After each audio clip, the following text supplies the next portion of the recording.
Hello everybody, can you hear me? Just as usual, just say that everything is working because every time this thing is like a gamble. Funziona? Ci siete? Mi sembra, io vedo dei numeri, quindi presumo che stia funzionando. Hey Bunny, what's up? Yeah, it's growing. Yeah, I should shave. And I think it's going to be like an hour or so, probably. And yeah, looks like it's working.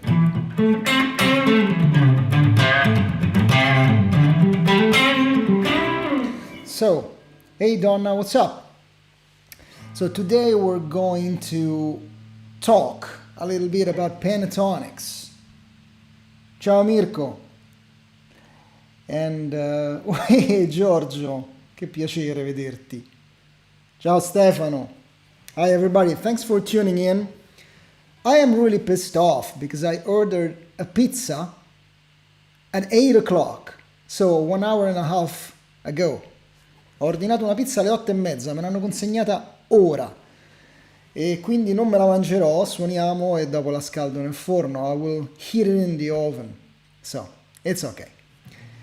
It's not such a big deal. And so as I was saying, today we will talk about pentatonics, which is something that I use a lot. Ciao Emanuele. And the way that I use them, the way that I approach them, the way that I blend different pentatonics together as well. If we manage to do all those things, se riusciamo a fare tutte queste cose, cercherò di affrontare un po' tutto l'argomento pentatoniche. Non credo che ce la faremo perché comunque ci sono vari aspetti che si possono considerare. Mi piacerebbe comunque cominciare suonandovi una cosetta. In realtà ho preparato una base. I actually prepared a little backing track to play on, which I am really not sure how this is going to work, because all this technology is always tricky. But let's try.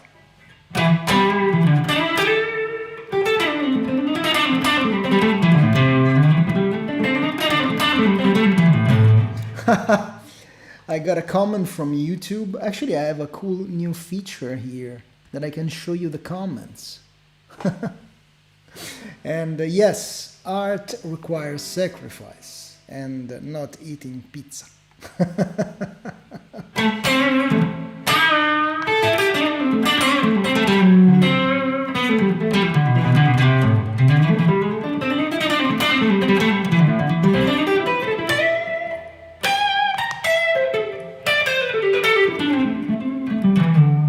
So, as I was saying, I do have a backing track. I would like to play a little bit for you.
eccetera. Ok, non voglio dilungarmi troppo a suonare perché poi io mi diverto e non voglio perdere tempo, voglio parlare un po' con voi. So I don't want to play too much tonight. I don't want to explore this topic, which is really dear to me, which is pentatonics. So you can write in the comments if you have questions of any kind, possibly on the topic of pentatonics. Quindi se avete domande specifiche sulle pentatoniche, fatele pure nella chat e se non le avete non importa, parlerò io. Bella la piattaforma che ho messo su. Thank you. So Francesco is actually complimenting on the audio and video. It seems like it's working, so it's as I say, it's a gamble. Greetings from Mexico. Hey man, Enrique. Buenos dias. I think it's daytime in there. So, pentatonics. Everybody knows this.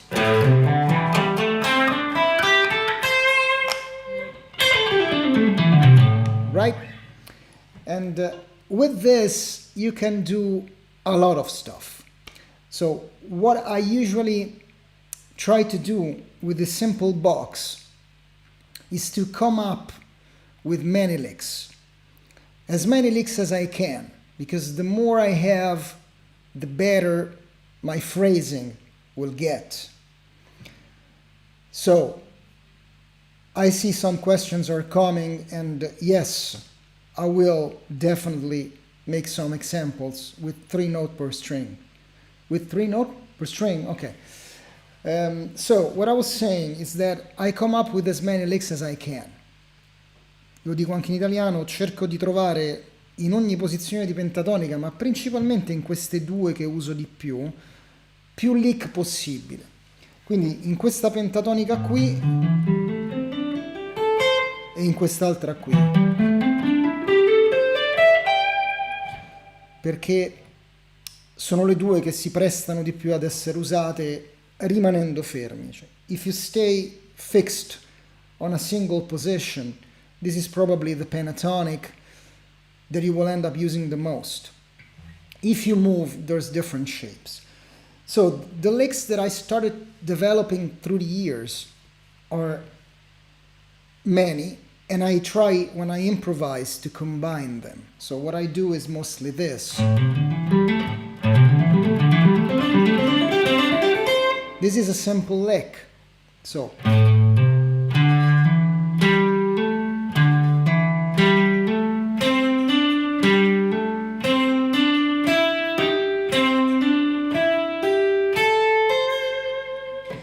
but you can change it in many ways.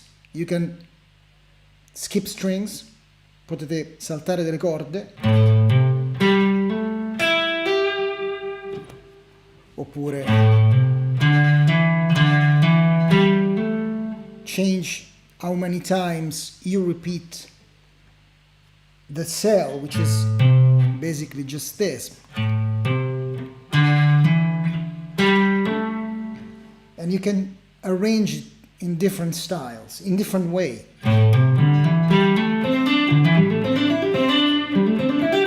So this is 4 times. 1, 2, 3, 4. 1, 2, 3, 4. And each time you start from the next string. So, and then you can do just 2, and then start again, then start again. So this is a repetition of 2.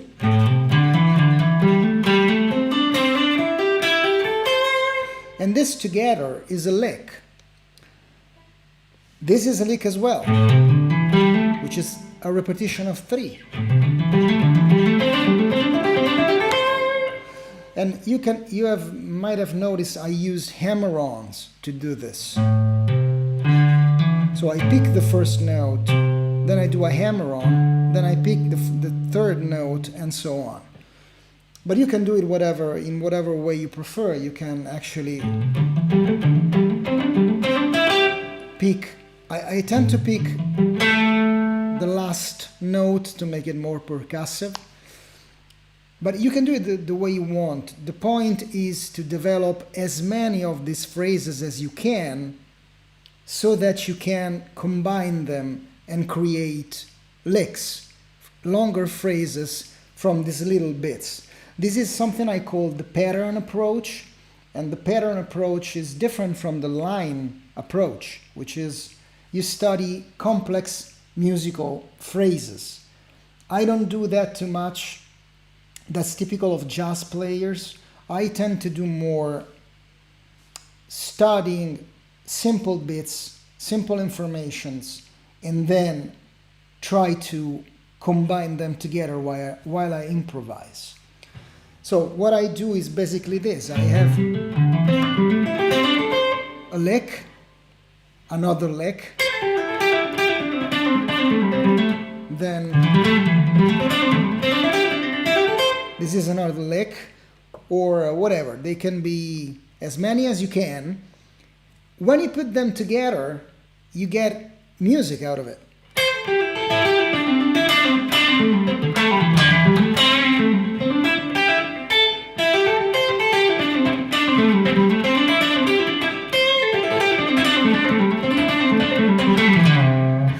So this is basically just combining all those licks.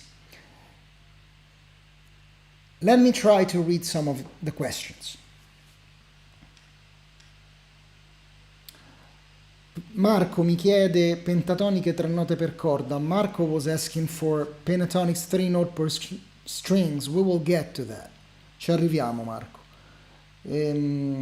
Yes, that's definitely something that Eric Johnson does. Cascade pentatonics, right. In che verso avvengono le pennate? So, Vincenzo is asking about picking. It depends on the lick. So, I don't want to get into too many licks. Maybe I will just show a couple. And the one I already showed is this one. So, this lick is basically all downstrokes but one. It's patterns of 6 notes. So you have 1, 2, 3, 4, 5, 6. And then it repeats itself from the next string. So it's 1, 2, 3, 4, 5, 6. 1, 2, 3, 4, 5, 6. Next string. 1, 2, 3, 4, 5, 6. Next string. 1, 2, 3, 4, 5, 6. And the picking is all downstrokes. So it's one downstroke, one hammer-on. So it's going to be downstroke, hammer-on, downstroke, hammer-on, downstroke, hammer-on. And then I start from the following string. Downstroke, hammer-on, downstroke, hammer-on. Next string.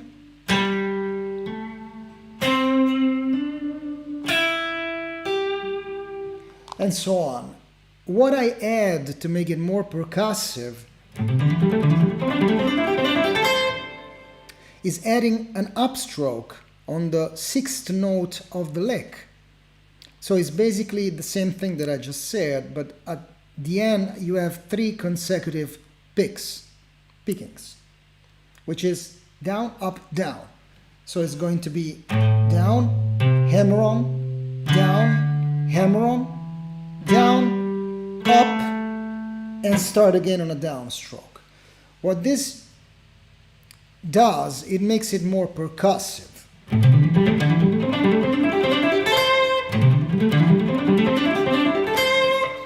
And this is just one example, but technique is not what I wanted to talk about specifically. I want to talk more about how you use the pentatonics on music. And but let me show just one more example. I think this other one is cool as well.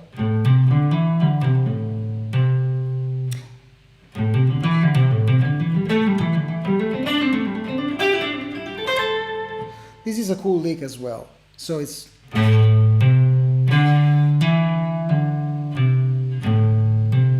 this is the whole phrase, then you then repeat a few times.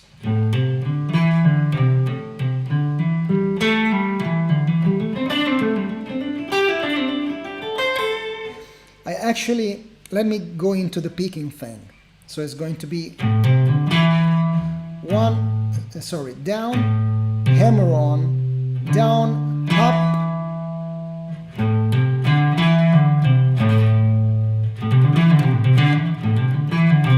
okay. I have to think about what I do playing it fast, because otherwise I just don't remember it. Ciao Fabrizio, Monica, ciao. So what I do is down, hammer on, down, up, pull off, up, pull off, hammer on. So.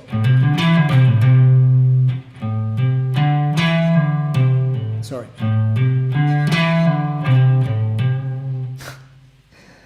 Ciao Pierangelo.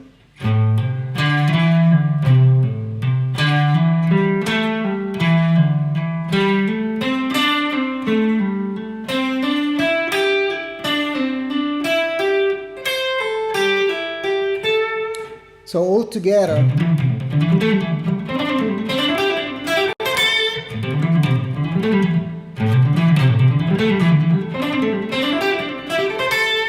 that's it. And by combining all these licks, you will end up having a library of phrases, of musical bits that you can combine and create phrases and lines. At least that's what I do. So I will try to sum this up a little bit in Italian, very quickly. Quello che faccio fondamentalmente è creare tanti pacchetti, pattern, sia con le pentatoniche che con qualsiasi altro tipo di frase, di scala, cercando poi durante l'improvvisazione di combinarli insieme. E mi distraggono i commenti, sì, le lascerò pubblicate queste lezioni. In realtà, to be honest, I did a video lesson, 2 actually, for Stefan Grossman. One is this one, Hot Licks, Exercises and Creative Tips for the Acoustic Guitarist, which is basically what I'm doing now on the acoustic guitar, very extensive. And I have a new lesson coming up from Stefan as well that is on the electric guitar. So I have one on the acoustic and one on the electric, and those DVDs just really go in depth on these topics. Dicevo che ho 2 DVD che stanno uscendo per Stefan Grossman, in realtà uno è già uscito e ci sono appunto tutti questi concetti combinati insieme su pentatoniche, scale di ogni tipo, e tecniche di ogni tipo. Sono 2 DVD di tecnica, uno per l'acustica e uno per l'elettrica. Quello per l'elettrica ancora deve uscire. Thanks Tito e grazie Marco. Marco mi chiedeva, diciamo, l'ultima cosa tecnica, let's say the last technical thing, and then we go into the more harmonic approach to the use of pentatonics. He was asking me for 3 notes per string. I don't do much of this type of 3 note per string. Is not something I ever tried. Actually, I probably tried it but didn't like it too much. And what I like doing is using combinations of shapes. So this could be an interesting topic, borrowing from the 3 note per strings, the scores. Usually 3 notes per strings can be something like this. So you have 3 notes and then 3 notes, but you have to add something on the next string to make the whole pentatonic sound. Something like this. So it's going to be either you skip 1 note, which is fine,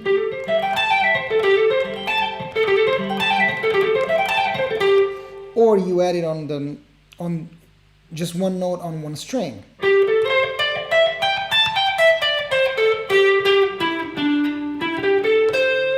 And that's it. But I don't use them too much. What I do is sometimes I just combine pentatonics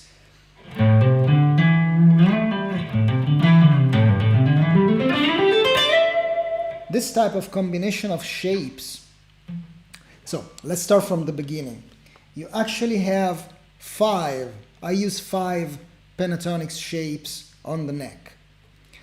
What I do is I have one shape tied with one chord. So this chord here is the chord from which I derive this scale. So anywhere I am on the neck, let's say I'm here and I want a C minor pentatonic, I know that if I know this chord, classic C minor chord, I will therefore also know this pentatonic.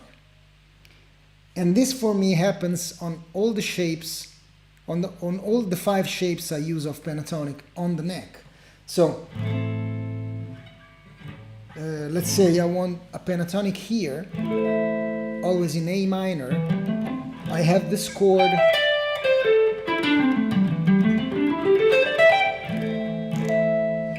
let's say I'm here and I want an E flat minor pentatonic, which is totally unguitaristic.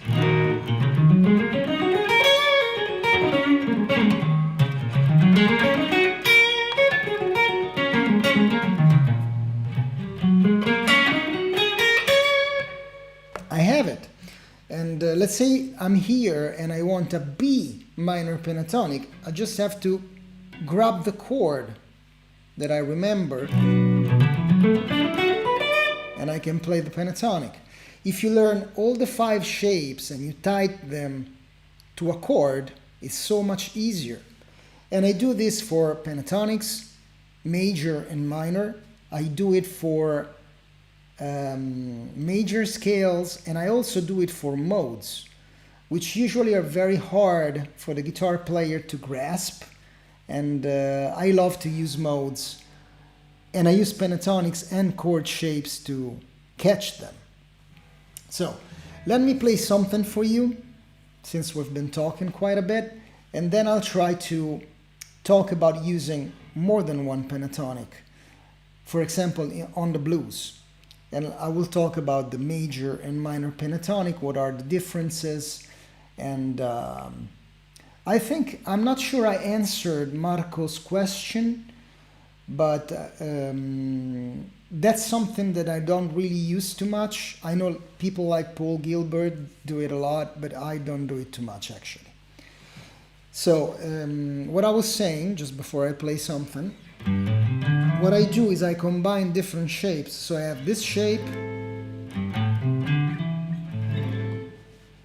So Mariano is asking, what does chord shape means? It's just a chord.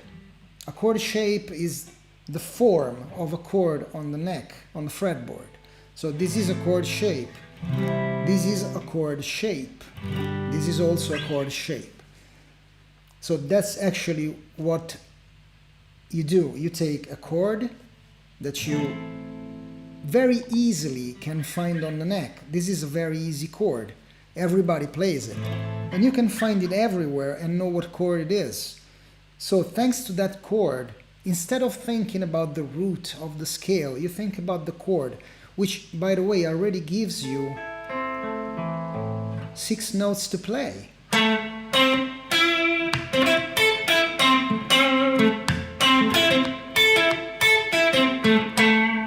Those are notes you can play, you can solo with those notes. And you start there, and you then go to your favorite scale, which is a pentatonic or a mode or whatever you want to use. And when I have many shapes, I can combine them horizontally, but that's something I might skip for now. And let me play something for you. Let me just make a loop and try to demonstrate what I just said.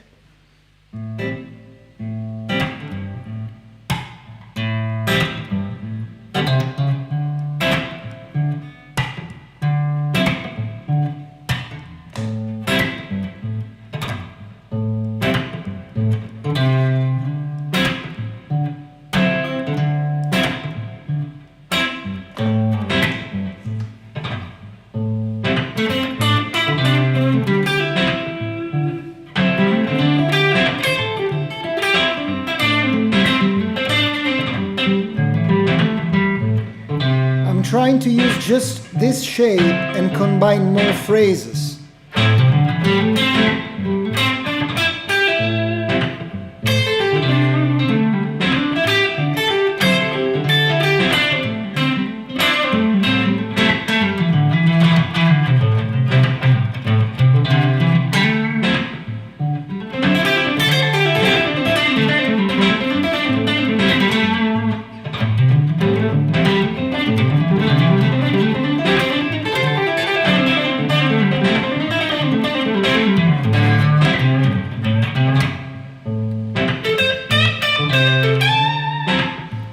This chord shape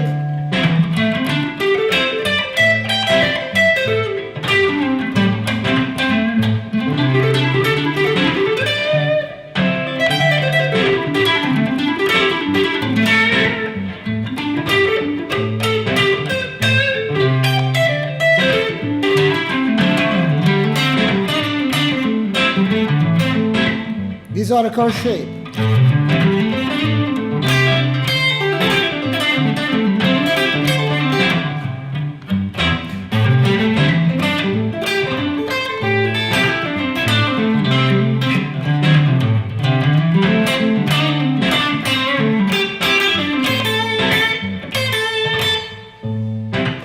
I am actually overplaying. I'm playing a lot because I'm trying to show you the combination of patterns, but you can play way less than this. And that's actually what I usually suggest my students, is to try to be musical and separate phrases. Don't make just endless long lines that nobody cares about. Just do small, very interesting musical phrases like this.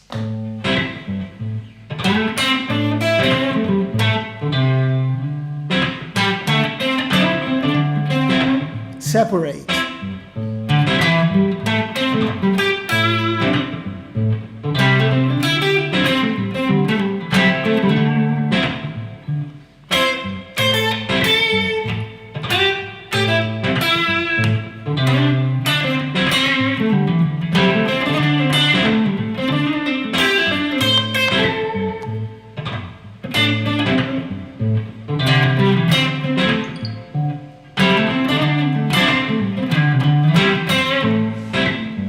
You get the idea.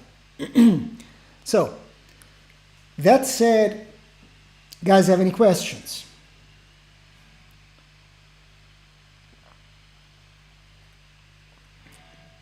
Giordano is asking about a lesson on songwriting. Yeah, sure. That's a good idea for one of the next lessons. So it doesn't seem that we have many English-speaking people, and I am sorry if I try to keep on talking in English, speaking in English, but I always think about leaving them both on YouTube and on Facebook so people from all over the world can watch them. Ciao Aurora. And so, as I was saying, let's talk about the two different types of pentatonics we know. We know a major pentatonic and we know a minor pentatonic. The major pentatonic is tied obviously to a major chord. The minor pentatonic is tied to a minor chord. Usually people try to think about the relationship between the two scales. So we have but that is actually a wider topic, which is you have to know how to harmonize the major scale to clearly understand what is a minor pentatonic inside a key and what is the relation with the major pentatonic. Let's just say that if you have a C major chord and an A minor chord, which are 3 half steps away from one from each other, you have the minor major relationship, what is called the relative relationship between major and minor. So you have a C chord, which is the root of the key. Then you go backwards 3 half steps, 3 semitones, and you have the relative minor.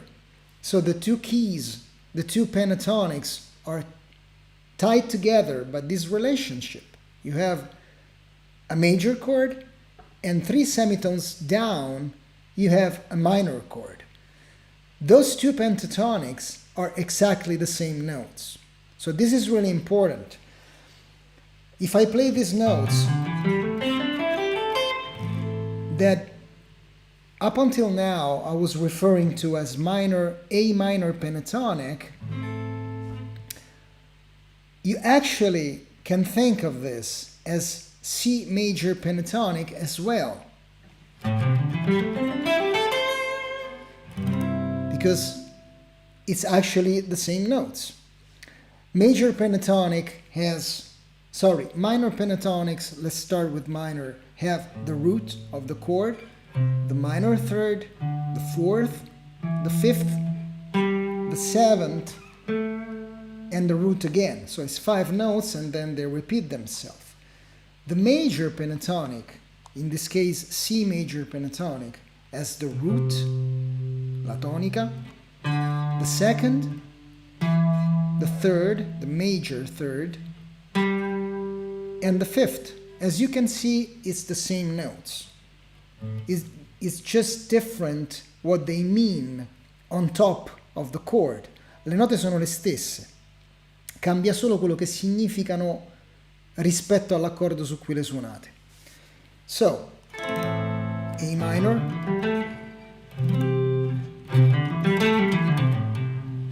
C major, same notes. How is this helpful? Well, you can use the two different pentatonics in completely different context. Let's say you're playing a minor thing, like the one I was playing before. You will use the minor pentatonic. Let's say you are playing a major thing.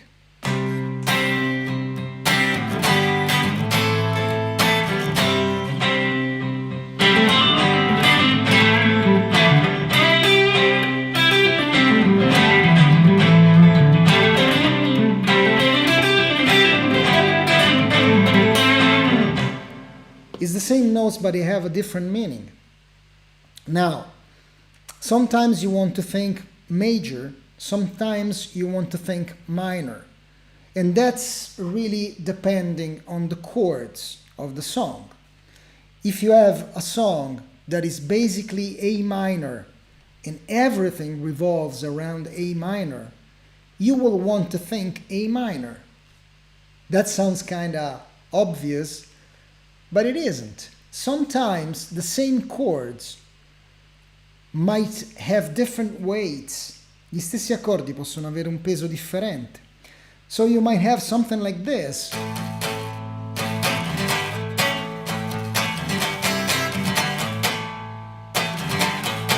Or just reverse like this.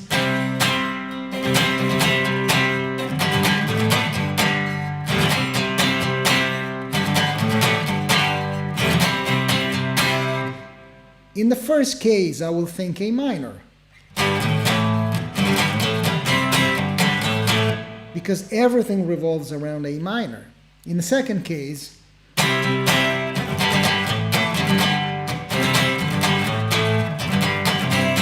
I will obviously think more on a C-centered approach. Let me do something like an example. Let's say you have a song.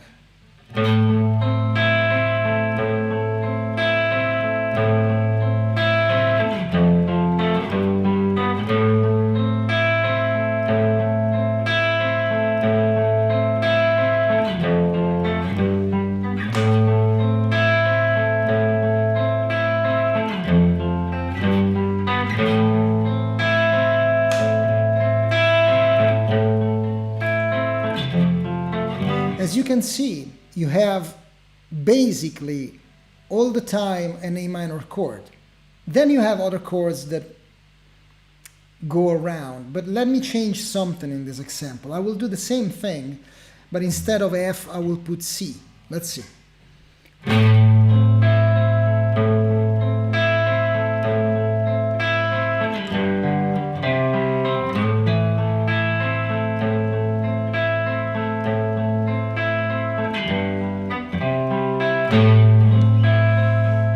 In this case, I will obviously use A minor pentatonic.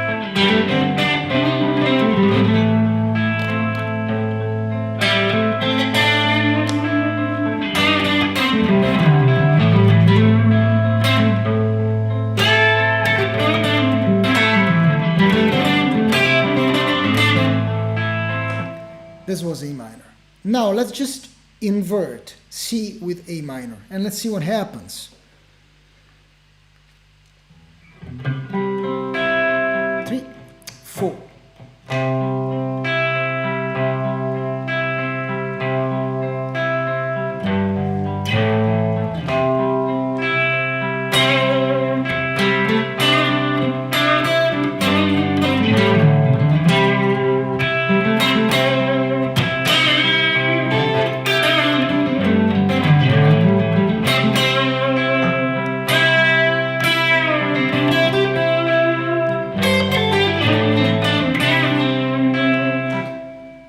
Thinking A minor in this case would be inappropriate because you would just focus on different notes. This is even more obvious when you don't have the comparison. Let's create a song. We'll write a song together, a very simple one. Let's take the first part, which was in A minor, and do a second part in a different key.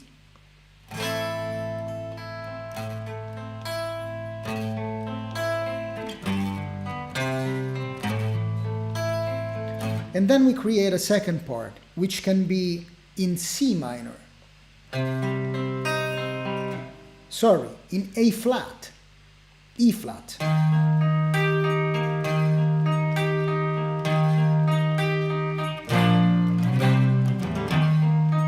Which is the same thing that we just did, but instead of being in C, is up 3 half steps, 3 semitones.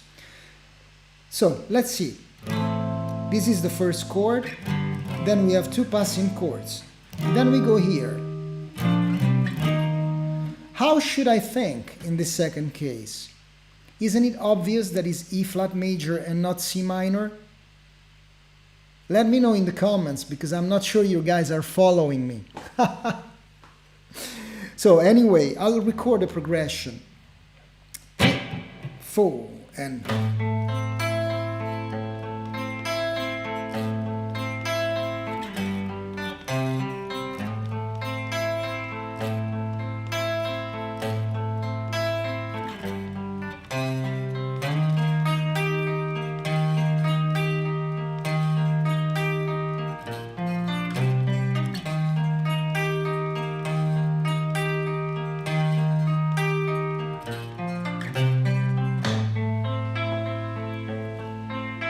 So now I have my progression with 2 different chords, 2 different tonalities, 2 different keys. The first one is obviously in A minor, we just said that. But how about the second one? It's the same 3 chords. Why should I think differently? Because on the second one, the focus of the improvisation, of the tonality, the key, is actually on the major E flat chord and not on C minor. This is not the focus on the second progression. This is the focus. And that forces me not to think in C minor, but on E flat instead. I hope this is clear, guys. I don't see anybody writing anything anymore. So either the chat is not working anymore, or you're not following, which is fine. It's okay. This is something that not everybody can process, but no worries. The lesson will stay there and you can follow it with time. So what I will do is pick up two keys, two pentatonics, sorry. A minor pentatonic here for the first part, and this major, E flat major pentatonic. Now, I told you before that I use chords to identify pentatonic scales and all types of scales on the neck. I do the same with major pentatonics, of course. So with this chord here, I will use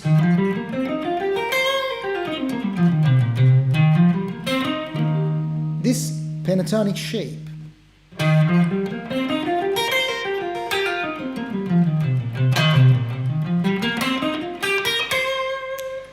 So without moving, staying in the same area of the fretboard, I will switch between the two scales.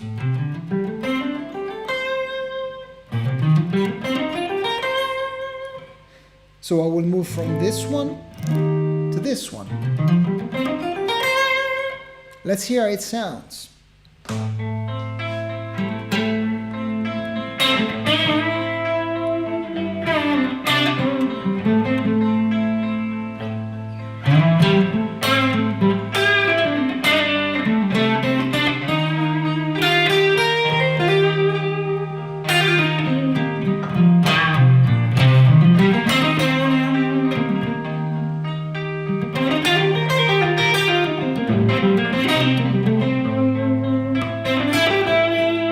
A minor,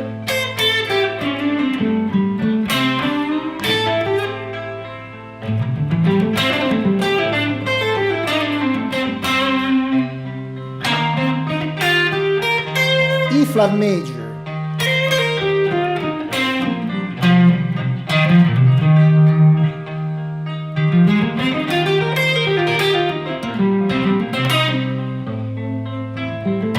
A minor,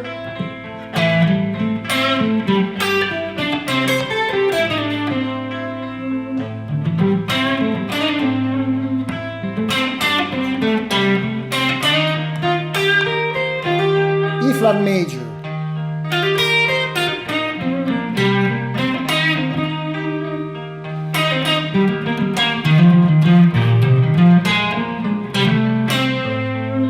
and then you change back.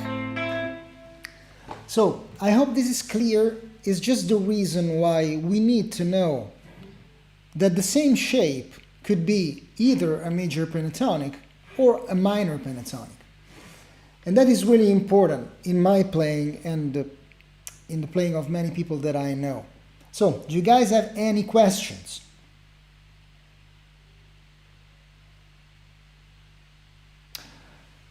So, Ivan is saying something interesting, which is parallel tonalities. Yes, they are, but this time what I'm thinking is more, should I play C major and C minor, or A minor and E flat major?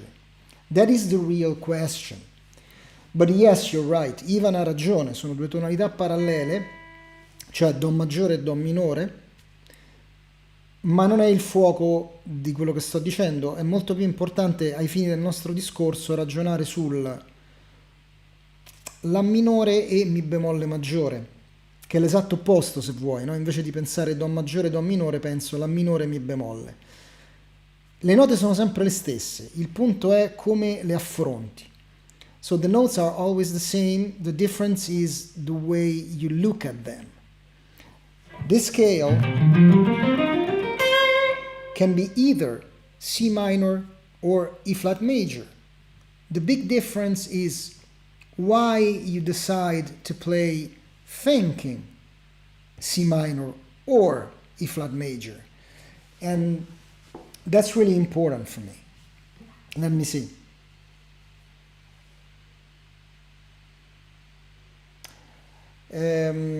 A minor pentatonic and C minor pentatonic still isn't what I'm thinking. what I'm thinking is E flat major pentatonic and A minor pentatonic. E flat major pentatonic and C minor pentatonic, it's the same notes, but it's not the same thing harmonically. That's the really important part of all this. If this is both E flat major and C minor, but if I play it, it's the same notes, right? That's what Ivan is saying. If I play this,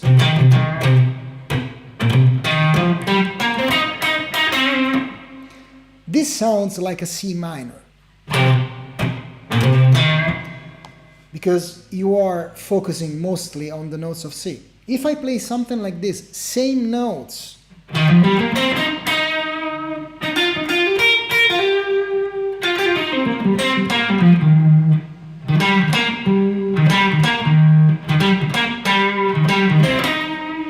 this sounds way more like an E flat major thing. That's why you want to know that the same pentatonic shape can be either major or minor. So this is A minor and E major. Sorry, C major. I've seen a question from YouTube which kind of like La Scala from Fausto. He's asking Scala La e Scala Mi bemolle maggiore, se ho ben capito. Yes, Fausto, it's A minor and E flat major. That's what we're doing. Good. Any other question?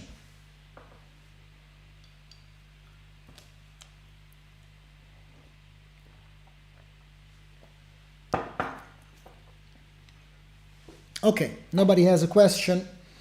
What I will do is actually, let me think, play something for you. Okay, I will play something for you. And maybe no, before playing I will give you another tip, an exercise you can do. This is too complex probably to go over in a Facebook Live because it's not enough interactive. I don't know, maybe you guys found it useful.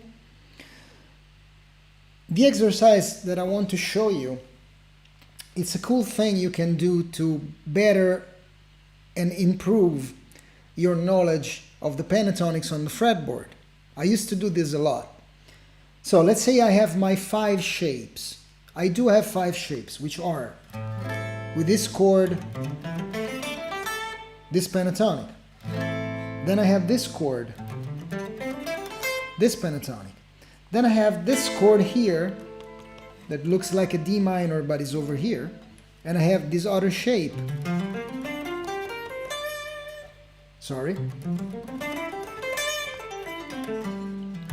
No, just got a wrong shape.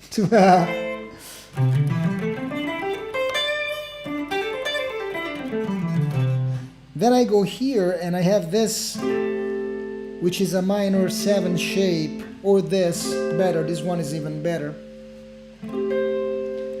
It's like the Hendrix chord, but without the altered third. And this is another shape. And the last one, with this chord that looks like an A minor, actually is an A minor, at the 12th fret.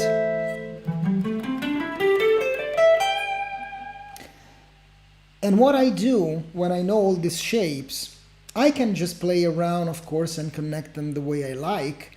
But if I just take 2 strings, the top 2 strings, these 2, so E and B, the middle 2 strings, G and D, the low strings, A and E, and only improvise on those, moving horizontally. So,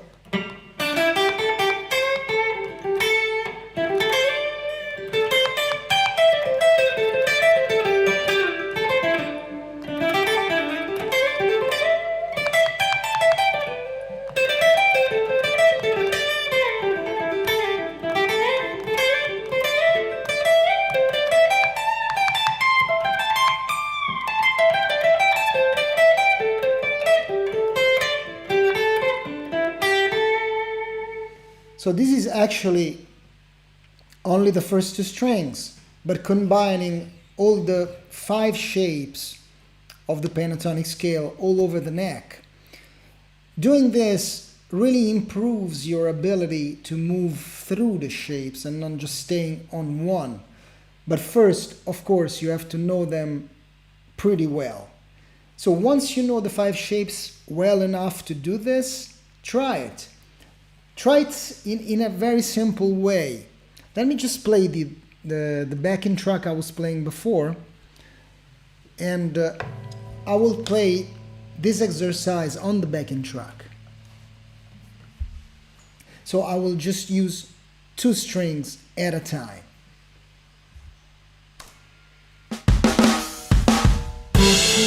Sorry. Top 2 strings.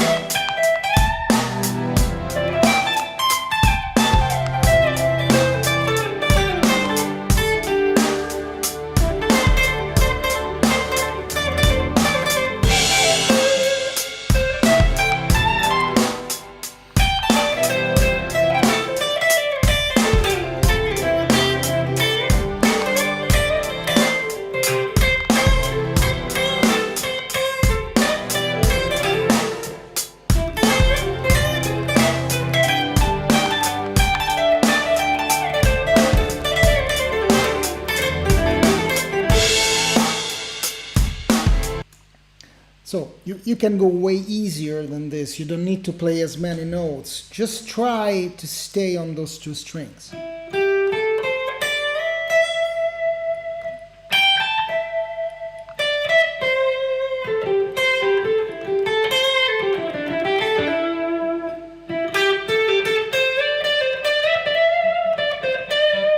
Sometimes putting yourself within limits really helps you improve. And I also think that limits are creative. When you have a limit, you tend to try to find out something more between those boundaries, in those boundaries, if you know what I mean. So guys, it's been a pleasure, and I hope you got something out of this. It's the first time I do it here online. Probably I have to fine-tune a few things. But I really hope you had fun. Spero che vi siete divertiti, che qualcosa abbiate portato a casa. Non ne sono sicurissimo perché è la prima volta che lo faccio, e una cosa è insegnare vis-à-vis, è una cosa insegnare in questo modo. Sono 30 anni che faccio lezioni, ma così non le avevo mai fatte. Quindi spero che vi siate divertiti, vi suono qualcosa e ci sentiamo la prossima volta. Ci vediamo anzi lunedì. Se vi siete divertiti e vi va di lasciare una donazione, questo è il link a PayPal, che c'è credo anche nella descrizione. So if you enjoyed the lesson, I really hope you did. You can leave a tip there. I can find it, and I hope to see you next time. Let me play a song for you, and I will go eat my pizza after that.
And that was Jeff Beck. Well, that was me. Jeff Beck would have done it better. Thanks for tuning in, guys. It's been a fun night. And thanks for all the questions. I hope I helped anybody. And I'll see you next time. Ciao Armando. Ciao. Ciao Gianfe. Scatto. L'assolo di tu forse solo dal vivo. Grazie Tauron. Ciao Fausto. Thanks Raluca. So, what?